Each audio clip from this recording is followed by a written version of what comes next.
Je puis tout par celui qui me fortifie. Philippiens 4, 13. Le Seigneur fit passer Paul par beaucoup d'épreuves douloureuses. 2 Corinthiens 12, 7 à 10. Personne ne sait même aujourd'hui quelle était cette écharde. Nous pensons cependant que c'était quelque chose de très douloureux.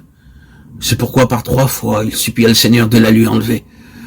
Paul n'était pas bougon, jamais il ne se plaignait ou murmurait dans les épreuves qu'il traversait. 2 Corinthiens 11, 24 à 28. Malgré toutes ces souffrances, il ne s'est jamais plaint une seule fois. Il savait comment traverser les souffrances les plus douloureuses.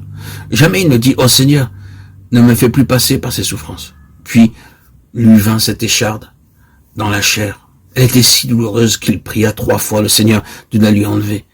Il dit « Je ne peux plus la supporter davantage, c'est trop douloureux pour moi. » Le Seigneur lui dit « Ma grâce te suffit. » Dieu poursuivait un but en permettant l'écharde. Tout d'abord, le garder humble afin qu'il ne s'élève outre mesure. Ensuite, pour lui démontrer la puissance de la résurrection. Dans Philippiens 4, 11 à 13, il dit « Je puis tout par celui qui me fortifie. » Il y avait des jours où il était privé de nourriture et assailli par d'autres besoins. Cependant, il fut fortifié dans toutes ces épreuves. Dieu permet dans nos vies beaucoup de situations et de circonstances douloureuses afin que nous puissions expérimenter sa fidélité et qu'en nous pénètre davantage la puissance de la résurrection. Je ferai de toi une grande nation et je te bénirai. Genèse 12, 2. Pour déployer la puissance de la résurrection, Dieu fit attendre Abraham jusqu'à ce qu'il devint vieux et que sa femme ne soit plus en âge d'avoir des enfants. À moins que Dieu ne plaçât une vie nouvelle dans ces 2 corps, il ne pouvait pas avoir un fils. Pouvez-vous vous imaginer leur angoisse pendant les 25 ans après leur départ de Charan? Abraham était juste, mais il n'avait pas de fils. Genèse 12, 2, 15, 2. Il attendit très longtemps un fils, puis il décida de faire de l'intendant de sa maison son héritier.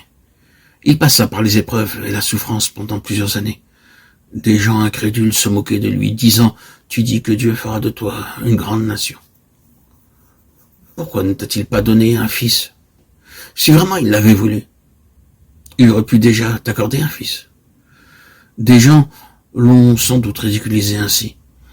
Dieu se tut jusqu'à ce qu'Abraham connût la puissance de la résurrection. Romains 4, 18 à 25. Cette foi lui fut donnée après 24 ans d'attente. Alors, il découvrit que Dieu avait versé en lui et sa femme la puissance de la résurrection, bien qu'ils ne fussent plus en âge d'enfanter. Si Dieu n'avait pas introduit cette vie nouvelle dans leur corps, ce miracle n'aurait pas été possible. Au début, lorsque Dieu lui apparut, Abraham avait la foi puisqu'il quitta aussitôt sa maison et suivit le Seigneur. Mais le Seigneur n'était pas satisfait. Il voulait la foi qui réclame la puissance de la résurrection.